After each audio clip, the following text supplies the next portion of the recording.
φίλοι, γεια σας. Ακούτε στο 220 FM 101,1.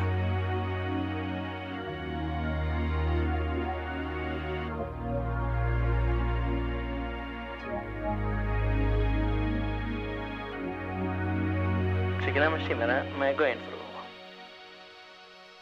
Υπάρχουν γειτονιές μικρών θεών, ανθρώπων με ψυχή, μικρών παιδιών που ξέρουν να αγαπούν και να θυμούνται όταν οι άλλοι πάντα γύρω τους λυπούνται. Μακριά από ιστερίες, με όπλο την ελπίδα, ξαφνιάστηκα και απόρρισα μ' αυτά που είδα σ' αυτές τις γειτονιές αυτών που επιμένουν να ζουν ακόμα κι όχι να πεθαίνουν. Κι η ψυχή μου να φωνάζει ευχαριστώ, γιατί ξέρω είναι πολύ σημαντικό να μπορείς μες στο σκοτάδι να διαβάζεις κι όταν θες να ονειρευτείς να μην διστάζεις.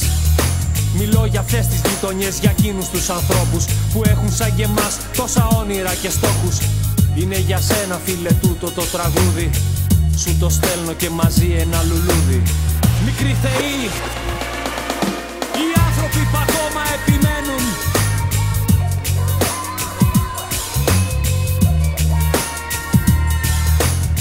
μικροί θεοί, να ζουν την κάθε μέρα και όχι να πεθαίνουν.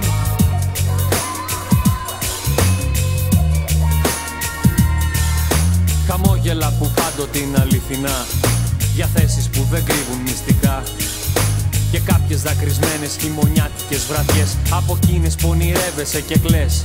Τέτοιες στιγμές που αυτοί οι άνθρωποι πονούν, που χωρίς να θέλουν ζουν ότι μισούν. Κοιτάζουν πάντοτε ψηλά στον ουρανό και βρίσκουν συντροφιά τους μονάχα το Θεό. Και τότε αναρωτιέμαι με απορία αν θα πρέπει να αισθανθώ μελαγχολία, αν θα πρέπει για όλα αυτά τότε να κλάψω, να γελάσω, να σωπάσω ή να φωνάξω. Μεγάλα λόγια για μεγάλους πια ανθρώπους που αντιστέκονται γερά με χίλιους τρόπους.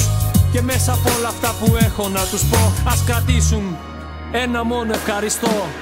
Μικροί θεοί, οι άνθρωποι που ακόμα επιμένουν,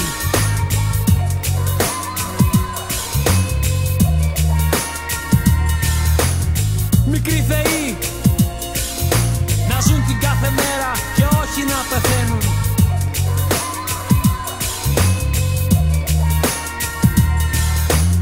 Μικροί θεοί, οι άνθρωποι που ακόμα επιμένουν,